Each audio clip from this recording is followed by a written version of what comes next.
Camera. Okay.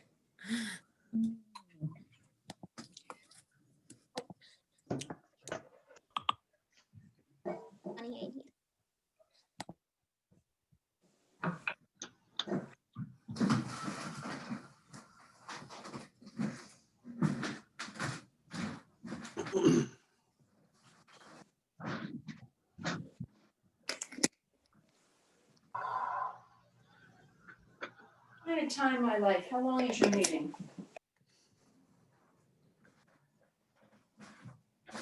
All right, well, good morning again. We have more than a quorum, so welcome everybody to the first meeting of the Transit Caucus for the 2021 legislative session. I know it's hard to believe that this is the legislative session. It feels so strange. I can see Senator Quarterman in a t-shirt, for Pete's sake. It's just a really unusual time. So appreciate everybody joining us. We've set up a few caucus meetings with some special speakers on some current transit issues that we thought would be of interest to the membership and your staffs. And so our first one today, which was recommended by Delegate Solomon, is with the Greater Washington Partnership, which has been very active in our region all the way from Richmond to Baltimore, through the DC area on all sorts of issues, but with a key focus on transportation. And we're joined this morning by one of their transportation gurus, Joe McAndrew, who's gonna talk with us about the regional rail vision that they recently released. And I know he has some other folks with him. So I'm gonna turn it over to Joe to kick us off. Joe, thanks for being here. Thank you, Delegate Corman. Thank you, Delegate Solomon, and thank you to the entire caucus for the opportunity to discuss and present the Capital Region Rail Vision. I'm going to go ahead and share my screen. I'm also lucky today to be with an advisory committee member of the Rail Vision, of which Delegate Solomon is part, but also we have Danny Plager. He's the Executive Director for the Virginians for High-Speed Rail that can kind of help share the connective tissue of rail connections and how important it is to work across jurisdictional borders, but also he's going to share a bit of information in terms of recent success for the state of Virginia, how they got there, and what lessons and best practices exist for Maryland to consider as well. So with that, I'll go ahead and share my screen.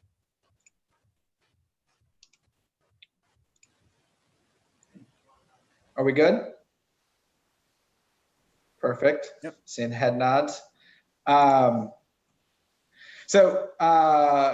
Real quick, the Greater Washington Partnership, as Delegate Corman indicated, it's a civic alliance of the leading employers stretching from Baltimore to Richmond, focused on trying to support key solutions to regional challenges that we can make for the most prosperous, successful region for the employers, for our residents, and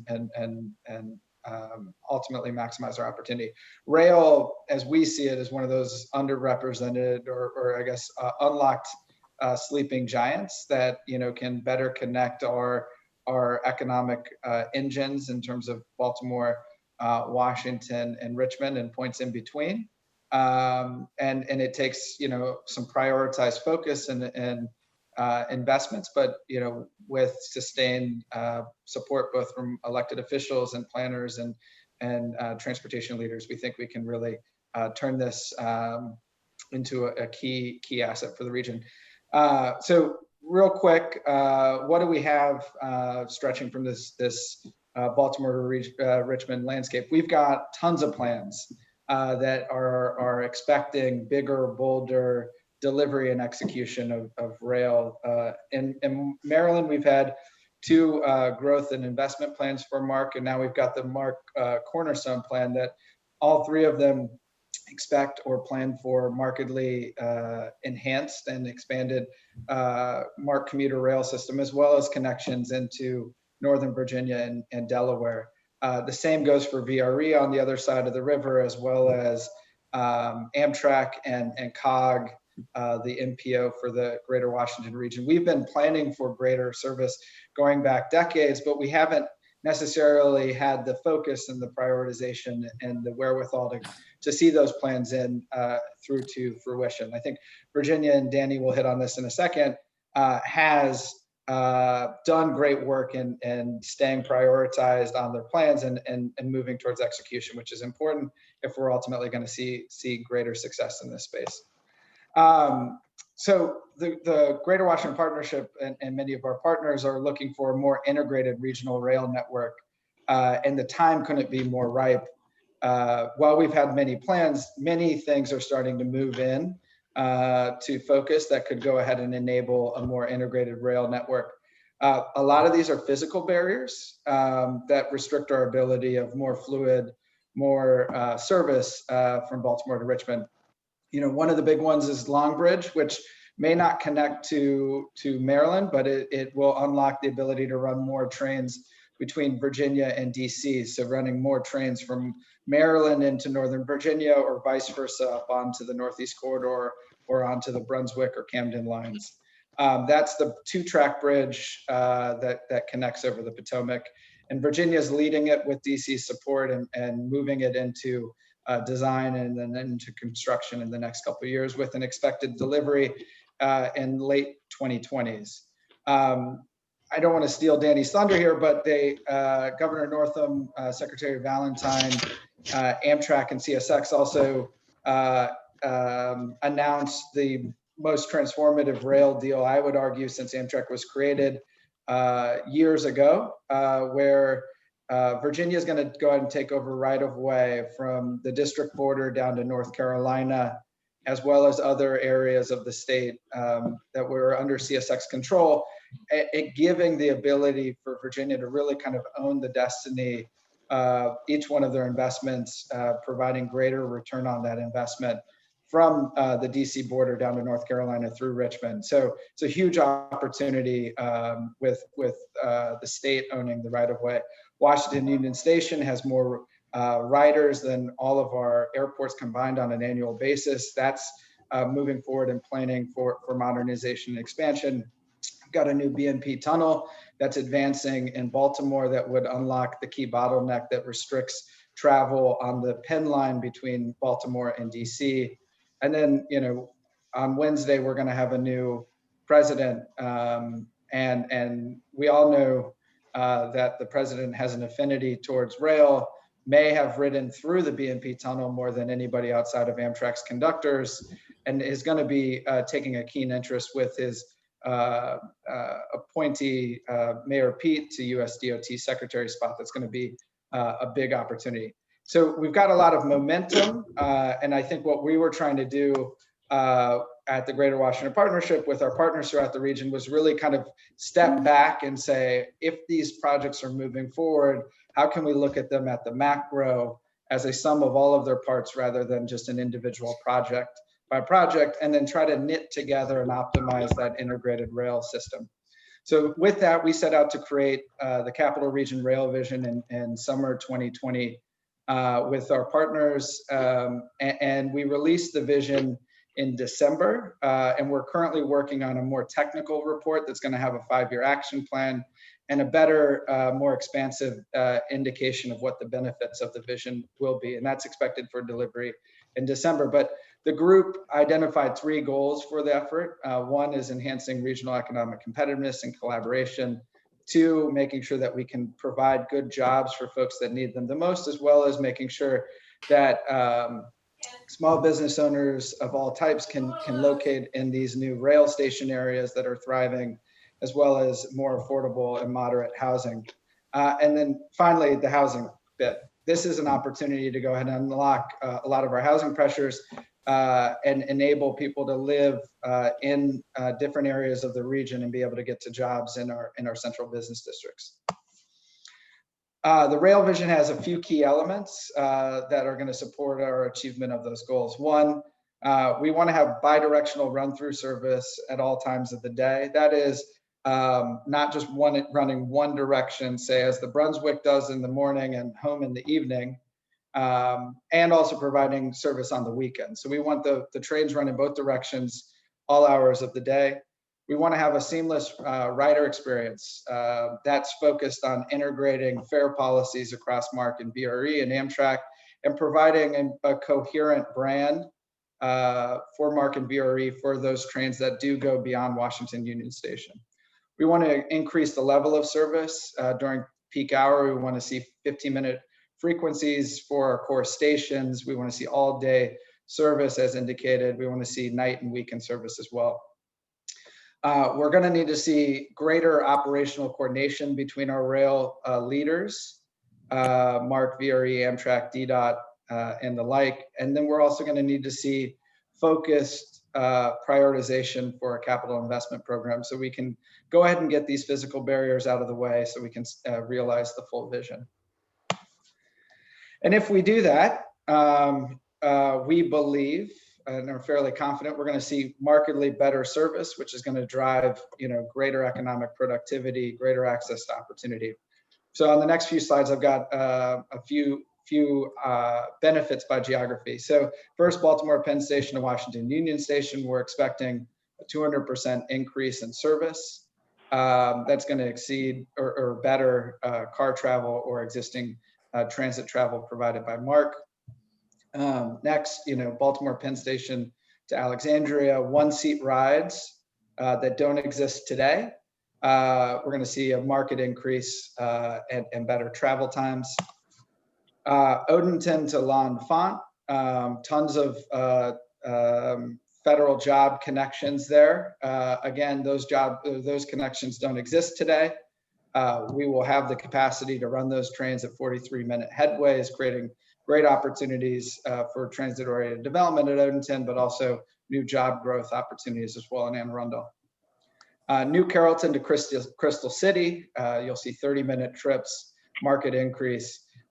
We believe that Crystal City is one of those opportunities for great economic productivity with the bidirectional run-through service that we're talking about here, just simply because it sits right between Washington, D.C., right between Crystal City, and right between Baltimore.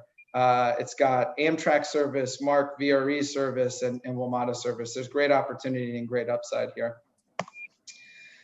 Next, you'll see a defense corridor connection that can't be made today, whether it be Quantico to Fort Meade or Pentagon and Aberdeen. A lot of folks are employed in the region at our various defense installations or in the contracting side. And currently the travel between sites is challenging to say the least. And we are offering or looking at providing better connections for those individuals and their families. At the top here, you've also got a study that was done by JBG Smith, looking at what the vision would do for residents being able to access jobs at National Landing. And as you can see here in yellow, that's the current jobs that are available or can access, or residents households that can access National Landing within 60 minutes with existing service. With the vision and the run-through service that we're discussing, the houses in orange would now be able to access jobs at National Landing within a 60-minute commute, opening up, as you can see, many new opportunities for residents in Maryland to get to jobs in National Landing and home at the end of the day. So how are we going to do this? I think I indicated early on, we've got some physical barriers that are restricting our ability today. So we need to go ahead and continue to make progress on getting those construction projects underway and done, while at the same time putting in motion plans and strategies for interoperable service between MARC and VRE. So first and foremost, the first phase is launch. We expect this will be in the 5 to 10 year range. And this really focuses on that Long Bridge project and seeing out the Northern Virginia components of the Transforming Rail in Virginia project. Next is the next 5 to 10 years thereafter, which we're calling Expand. This is where we see a full 4-track corridor in Northern Virginia, from Northern Virginia into DC. Long Bridge is complete. And we would also see a 4th track from L'Enfant to the Virginia interlockings. This is the component where you come under the tunnel coming out of Washington Union Station and then all the way over to the Potomac River. While all of this is going on, we need to be thinking about and coordinating plans around procurement for interoperable rail fleets for MARC and VRE, brand strategy, and the like. In the realize phase, we see other projects coming online and getting completed, including Washington Union Station, the BMP tunnel in Baltimore, which Amtrak estimates could create upwards of 40,000 jobs over a 10-year life cycle of construction. We would then unlock the ability for MARC to have more express trains and more trains in general between Washington, D.C. and Baltimore, and ultimately open up the ability for MARC trains to run up to 8 trains per day into Northern Virginia and vice versa. We would ultimately start to implement the MARC VRE long-term service plans. We would be purchasing compatible fleets and the like. And then finally, this is a 25-year vision. In the transform phase, we would be executing the full integrated rail system, 15-minute headways on all 3 of MARC's lines, running through into Northern Virginia and back again, more unified, coherent branding and the like as well. So that, in a nutshell, is the rail vision. There's a lot of work to do. It's big, it's bold.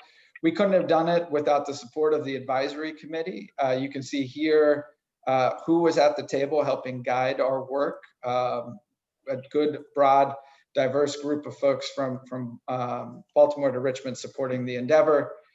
We also were fortunate to have the technical partners at MDOT and elsewhere supporting the endeavor, as well as a great team comprised of leaders at EY, Gensler, WSP, VHB, making sure what I presented today can be done if the politics are right.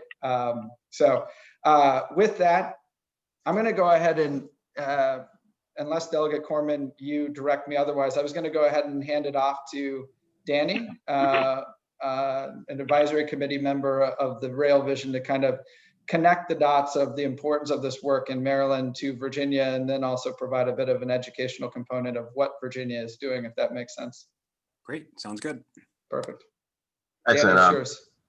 Thank you, Joe, and thank you all for having me as a native of Northern Virginia, born in Alexandria and raised in Fairfax and Prince William. I grew up with the DMV as kind of always thinking about it as one major cohesive region. It was only when I became an adult that I learned about the complexities of the different governing bodies, etc. So thank you again for having me. I will try to be brief. The Capital Region, and thank you to Joe and the Greater Washington Partnership. The Capital Region Rail Vision is really important. I think it's a huge step forward. One of the things he brought up Biden when former President Obama and Biden announced that big high-speed rail plan in 2009. One of the comments of then Vice President Biden was how important that was to unclogging I-95. And he specifically mentioned the connectivity between the Northeast and the Southeast as part of their vision. So we definitely learned some lessons from that, but I think that speaks to the incoming president-elect's vision of rail and where he saw one of the key priorities being is that connectivity. I'd also like to mention that y'all may not know, but last year Virginia did, before the big Transforming Rail in Virginia program was announced, Virginia spent a few $1 million doing a study on I-95, figuring out what it would actually cost to alleviate traffic between DC and Richmond. And the study came back and said it would cost about $120 million a lane mile. And that within 10 years of them completing, adding, I believe it was about 6 lanes on each way, 6 lanes heading north, 6 lanes heading south, at the cost of 14 to 15 billion, I think it was, that traffic would be worse than it was before they started. So this just goes to show how important it is to do this interconnectivity between Virginia, DC, and Maryland. And so, Joe, next slide. So this is just a map of Virginia's localities. And these are the rail corridors that Virginia is purchasing as part of the Transforming Rail in Virginia initiative. There is actually going to hopefully be, in addition to this map, if we're successful in this General Assembly session, Virginia buying some more railway right away between Roanoke and New River Valley, where Virginia Tech is, maybe all the way up to Lynchburg and Charlottesville. So the state has been very aggressive in beginning the process of purchasing railroad right away and making a difference and starting to kind of control our state's own destiny. Next, Joe. So this is a map of what rail service in Virginia, intercity rail service in Virginia, will look like by 2030. To put this in context, Richmond Main Street Station by 2030 will see 30 total passenger trains. By 2040, that will grow to about 50 passenger trains. And in 2004, to put all that in context, there was only 14 trains serving Richmond. So from 2004 to before 2040, we will grow our service from 14 to over or nearly 50. It's taken a lot of work. It's taking a lot of blood, sweat, and tears to get us to this position.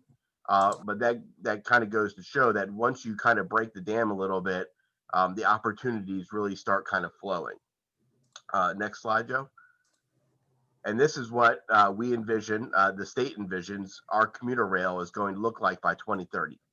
This is a 56% increase in our commuter rail service within the next decade on VRE.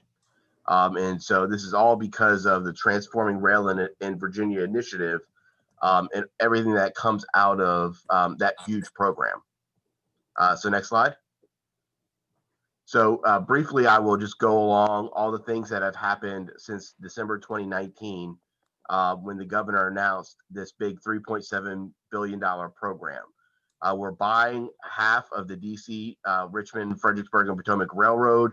We're buying the S line between Petersburg and North Carolina. And we're also buying the Buckingham branch, which was the western one that goes from essentially Richmond all the way out to West Virginia. We're investing in a new long bridge. We're constructing and adding a lot of capacity along the DC to Richmond corridor. And all in all, this was nearly add 53% more Amtrak service.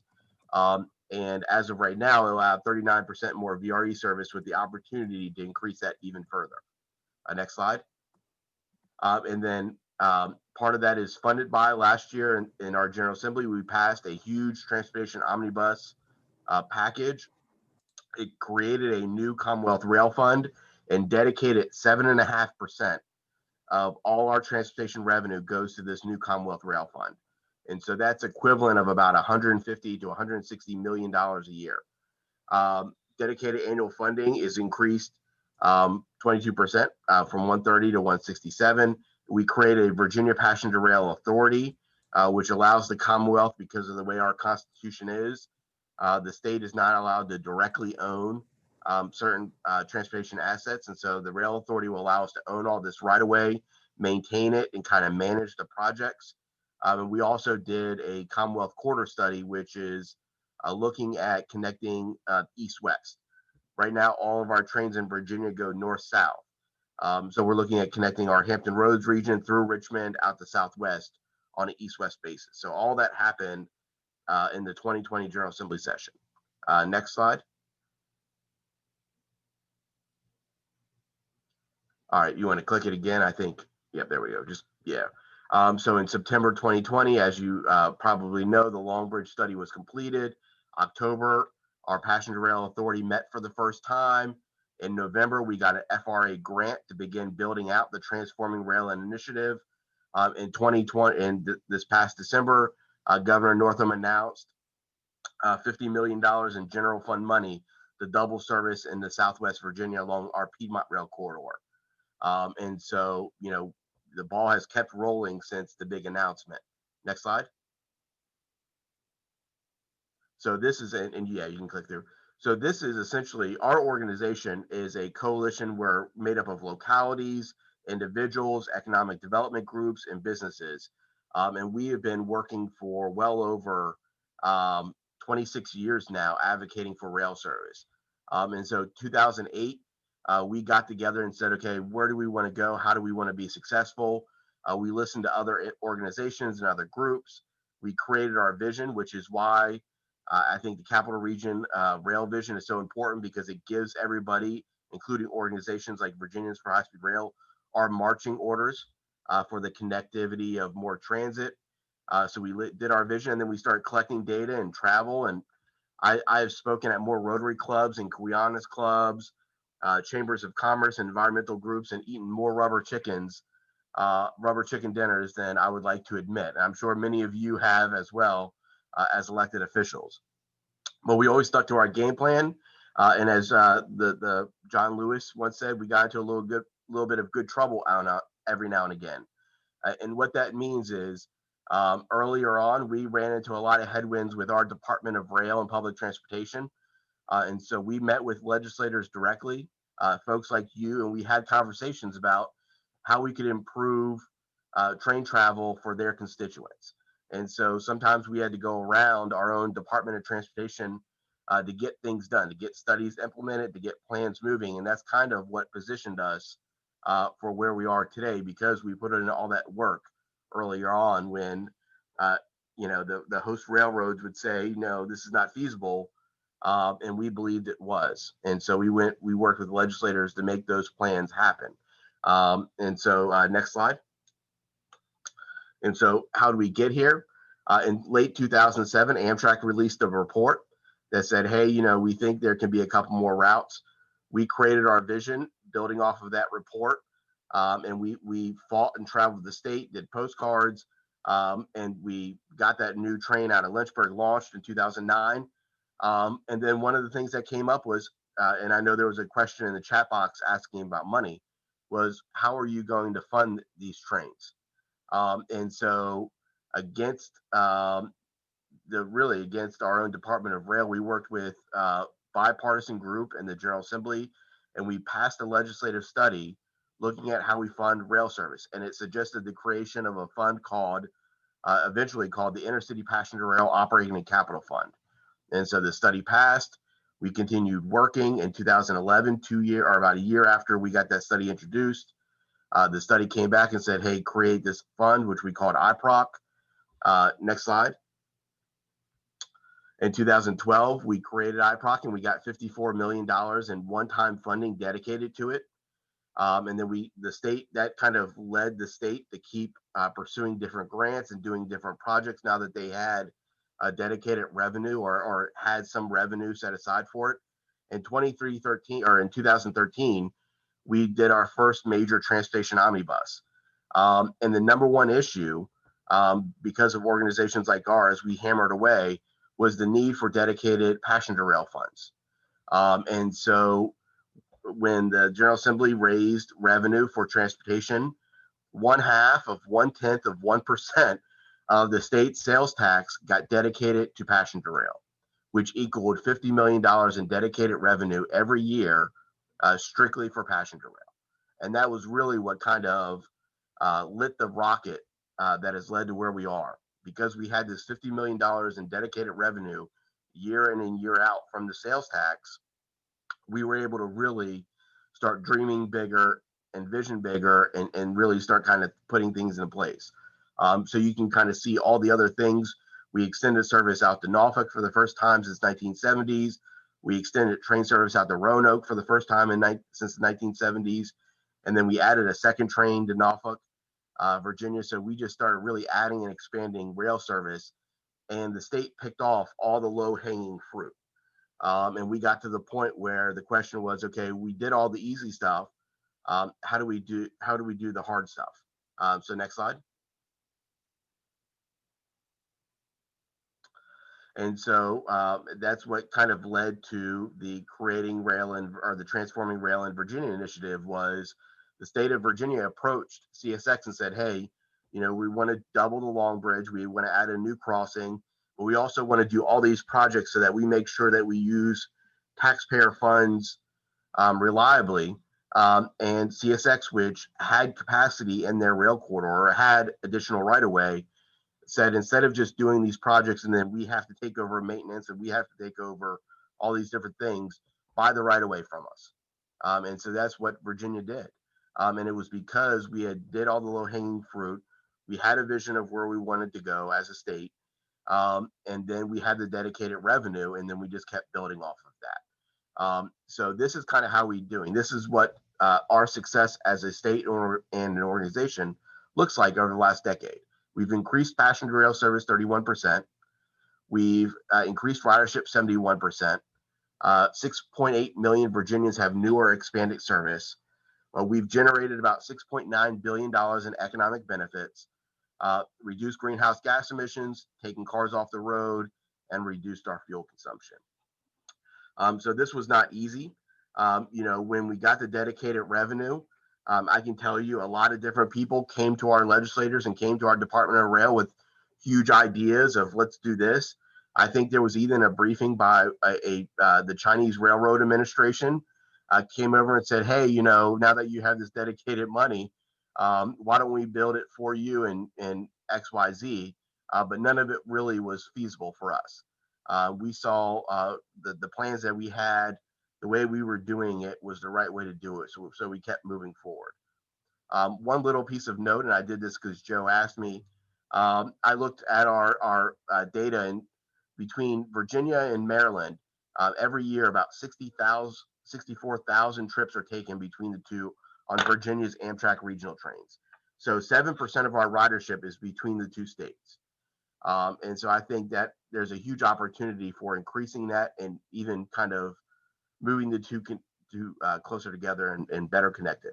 And so I think our rail vision kind of does that and puts that in perspective. So with that, I'll be glad to answer some questions as best as I can. Thank you both very much. Before we get to questions, Delegate Solomon, I noticed your name was on that list of advisors to the plan. I wonder if you want to add anything from the Maryland side of that show. Thank you, Mr. Chair. Yeah, I just really wanted to thank Joe and Danny for being here. It's an honor to be named to the group. And I think, as you can see, they did a fantastic job of really bringing together regional interests from everywhere, from Baltimore all the way down to Richmond. And that was what I think was so special about being part of it. It's business, it's environment, it's government, it's elected leadership from all levels. And I think that's created a unique opportunity to hopefully, really drive this home. And I really wanted to thank Joe and the folks at Greater Washington Partnership. They were really instrumental in the MARC bill that many of the folks on the call here supported in the last General Assembly to be able to get overridden. But that bill is the start. We're making progress. It's not quite obviously as bold as what Virginia has done over the past couple of years, but that bill is a start. The Transit Caucus has been really instrumental. We supported, work and outreach to our federal delegation to get the federal approval needed to get the Long Bridge project up and running, which was passed at the end of December in the federal omnibus. So, I look at this as a start of an opportunity, and just really excited that so many of my colleagues are here with us today to get more information on this, and hopefully it'll be the start of a push in Maryland for similar expansion like in Virginia. Great. Thanks, Delegate Solomon. I'm going to start calling people based on the chat, but if you want to use the raise hand function if you have additional questions. But let's start with Delegate Healy. And Delegate Healy, I think I speak for all of us when I say we're really happy to see you and happy to have you participate. Here. But you do have to unmute. Thank you very much. Yeah, I obviously the vision is very exciting, but how it's done fiscally, how you find the money to make it work is really crucial, I think. The increase in did Virginia increase the sales tax and then take a piece of it for this project, or what? Yeah, so the creation of IPROC was when Virginia was increasing our transportation revenue, we increased the sales tax. And so a portion of that increase got dedicated to passenger rail. And what is the sales tax now, and how much did you increase it by? We increased it by about 0.5%. And so, a half a cent, a penny, a half a cent, from 6 cents on the dollar to 7.5, or what? Yeah, I think it was 4.7 to 5.3, if I remember correctly. This past year, the past General Assembly in 2020, we redid all of our transportation funding. So because previously, rail got a piece of the sales tax, the gas tax went to roads and transit. And so Virginia now brings all our revenue together in one Commonwealth Transportation Fund and then divides it out by percentages. So instead of this funding source goes to this, it all comes into one place and then goes out. So now instead of rail getting a portion of the sales tax, we get 7.5% of all transportation revenue. We Okay, fixed so it we all have a because- transportation trust fund in Maryland, so that we've already got this kind of centralized. Yeah. But the other question was, how did you get the private owners of the right of way to sell it? It was a multi-year process. One of the things that we did was the state of Virginia also invested in freight rail projects. So if they wanted to heighten a bridge or a tunnel and they needed some state funding, they would come to Virginia, and we used that leverage to get passenger rail projects. And so it was partnership with them in that respect. And that's what it led to and built the consensus for them selling right away. But because they had access right away, and Virginia wanted to do all these big projects. And so they just kind of said, hey, just buy it from us, take it over. And eventually it will allow for dedicated passenger corridor between DC and Richmond, where there will be no freight interference. It will be essentially an extension of the Northeast. With new rail being built? Is that? Yes. Yep. New rail being put in place? Yep. Okay. Thank you. Appreciate it. Absolutely. Can I piggyback on two items that I think are interesting and fundamentally different between the two states, but I think that are important to learn. In Virginia, they've taken a path of using regional transportation funding approaches to supporting the state's transportation system. So Northern Virginia has a transportation authority, there's taxes generated, and they go towards transportation writ large. Last year in Central Virginia, Richmond area also created an authority, and those dollars are going to start to flow this year and go towards transit and other types of capital improvement. So there is different approaches, but everybody's got their skin in the game in Virginia because they see what transportation means, not just for the economy and the need, but also to connecting people to jobs and opportunity. I think the other thing that's really fascinating about Virginia that's of note, and I'm sure you guys all have many friends down in the Virginia General Assembly, but Danny and team have done, and the elected leaders and each governor over the last few cycles have committed to the vision and to the plan. And so each 4 years you get a new governor and oftentimes a new DOT secretary, but they're committed to the plan and they stay true to the plan. And that progression and building has gotten us to today. Where the General Assembly is begging each year the governor and the secretary, what are we doing this year? What are we doing this year? And I think in Maryland, it's different. You have a bigger commuter rail system. MARC is bigger than VRE. You have Amtrak providing a great service on the Penn line. But I think the state hasn't fully embraced the opportunity. I think we're aware of the opportunity. I think the question is, how do we get there? How do we build up, as Danny says, the good trouble that incrementally gets us to the place in the future where you're able to stare across the table with the CSX CEO and come to a negotiated deal to expand the Brunswick corridor, or look at the Camden line in a real way, or, in the future, connect Frederick to Baltimore. I mean, these are opportunities, but I think it takes a level of commitment that expands beyond political cycles for us to be able to get there. Thank you. Delegate Carr.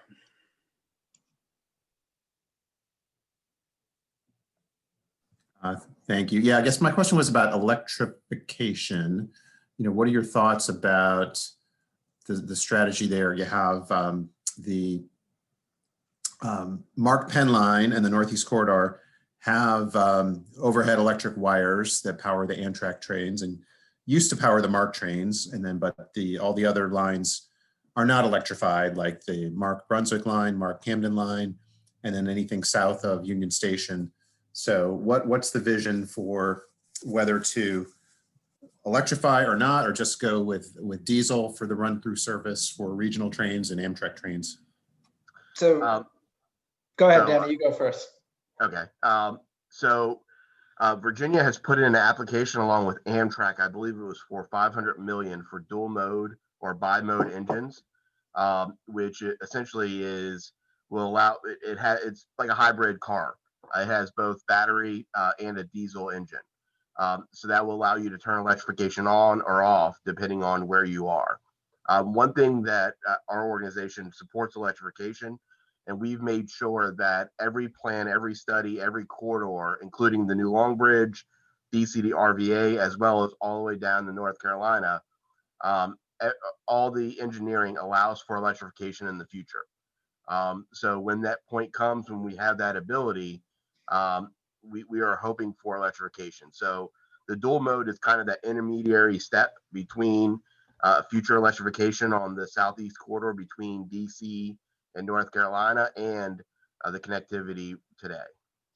Yeah, and Amtrak is working hard with Virginia on the procurement of these dual mode locomotives. So we're excited. We expect an announcement hopefully this year. That's going to go ahead and move us forward in that space. But in the near term, Delegate Solomon's bill looks at piloting service, MARC service into Northern Virginia, and MARC's existing fleet with their diesel locomotives and their rail cars, with some fixes around positive train control and agreements with the state of Virginia and CSX, could be in position theoretically to run trains in the near term over into Northern Virginia. And I think that is an opportunity that Maryland has, that if the DOT pushes forward with the bill, and if the legislature pushes forward with the bill as well, I think there's a real opportunity in the near term, depending on a lot of different things and a lot of different actors. But the actual fleet in Maryland could theoretically run into Virginia's non-electrified corridor today. Thank you, Senator Beidle. Thank you, Delegate Corman. And Joe, it's nice to see you again. And I really thank you and Danny for your leadership on this. My question is really about, I guess, a competition we have in Maryland right now. There's this big push to build the maglev. And so we're concerned that whatever state or federal money we can get for transportation is going to go to this train that's only going to have stops in Baltimore, BWI Airport, and DC, and not really have availability for people that are in moderate incomes to get to work. I have a couple 100,000 jobs in my district that people can't seem to get to because we have the lack of transportation. So I have a question. Is your partnership taking any position at all in the maglev?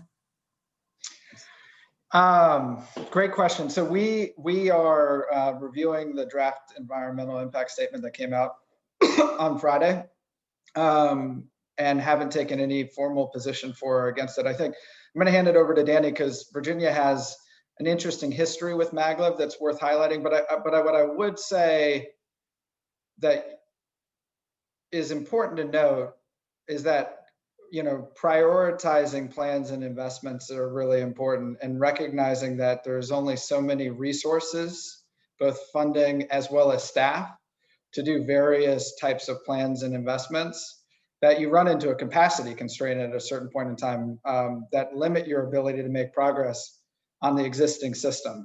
It's not a statement on maglev, but I think the question becomes, can we do both? Should we be doing both? And if we can, let's do it. But I think it's the question of, can we? But Danny, you guys have had a history with various solutions that might be illuminated. So for those that don't know, I believe the first maglev in America was built here in Virginia at Old Dominion University. And today it is a nice little 1.1 mile elevated track that has no trains, because it was deemed a tremendous failure.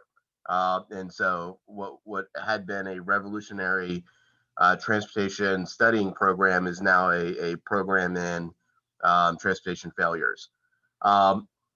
I will say the reason our organization supports, or we're called High Speed Rail, is because we see the opportunities of proven successes. You look at Europe, you look at the Northeast Corridor, you look at Asia for the most part.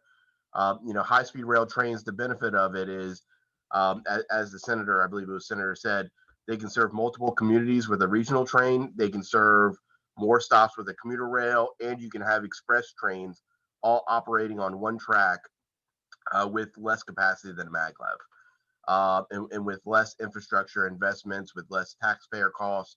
And so that's why we believe in our vision of just what's already proven both in America and around the world. And when the maglev people have come to Virginia, especially when we got our dedicated revenue, but the number one question is, where's the right of way? Show me the right of way, show me the free space, show me all the other stuff, and then there can be conversations. But I believe we're on the right pace. Delegate, no, thank you. We're good here in Virginia. We like our vision. We can move the maglev elsewhere, but no, I mean, our organization does not support it. Senator Vital, was that all?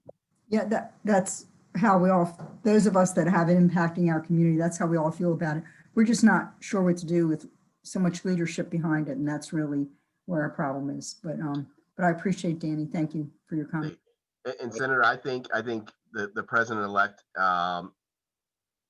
his love of Amtrak may be the thing that changes it a little bit. So let's all speak our voices and let our federal legislators know we should agree with his vision. The chat box certainly seems lined up with you, Senator Vital. Any other questions from folks? I don't see any other raised hands. Oh, Delegate Lewis. Thank you, Delegate Corman. Good to see everyone. Thank you, Joe and Danny, for your presentation. Really helpful. Just so you know, I always get super pissed off when Virginia does things better than Maryland. It really, like, I am not competitive. I cannot stand it. So that said, what do you think is the likelihood that in Maryland we could put transit funding before the voters as a referendum, which, as we know in other states, particularly in the 2020 cycle, were really, really successful in a lot of states across the country. But Maryland is weird and different. What's your take? So I used to work at a group called Transportation for America as their policy director and worked on many ballot referendums around the country. I think there's some key components that Maryland needs to consider, or any jurisdiction or region needs to consider before they go to the ballot. You know, you can't just say we need more money because I want it. You need to be able to say what you're going to fund with it, right? So you need to create a vision, and then you need to explain to the constituents what that vision will benefit them if executed, right? Because you're asking for more money from them. And I would argue you should do the same type of soul searching before you raise transportation revenues, whether at the General Assembly or at the ballot box, right? We need to make a better case as an industry for what you're getting in return for the investment. And so I think Maryland, whether it be at the jurisdiction or at the regional level or at the state level, needs to identify what the vision, what the priorities are, and then stay dogged on delivering that. And I think, you know, those are oftentimes the recipes for success. You need to find good messengers. You need to build a good coalition to be able to get it done. But I think, you know, it's definitely doable if those components come into line. I would argue that we need to go ahead and, if we're serious about it, pause what we're doing, roll up our sleeves and put together that plan, and then work together to go ahead and execute it. Thank you. Great. Anybody else? Well, thank you everybody for joining us. Thank you, Joe and Danny in particular. Joe, if you're able to email me that presentation, we can send it around to the group as well, so people have a copy as a reference. And colleagues, we have another meeting scheduled for next Monday at 11 a.m. again with representatives of our transit workforce, who are obviously going through an extremely difficult time right now with the global pandemic. So look forward to seeing you then and on other Zoom boxes between now and then. Thank you all again. And I think with that, unless there's any other announcements, I think we're adjourned. Bye, everybody.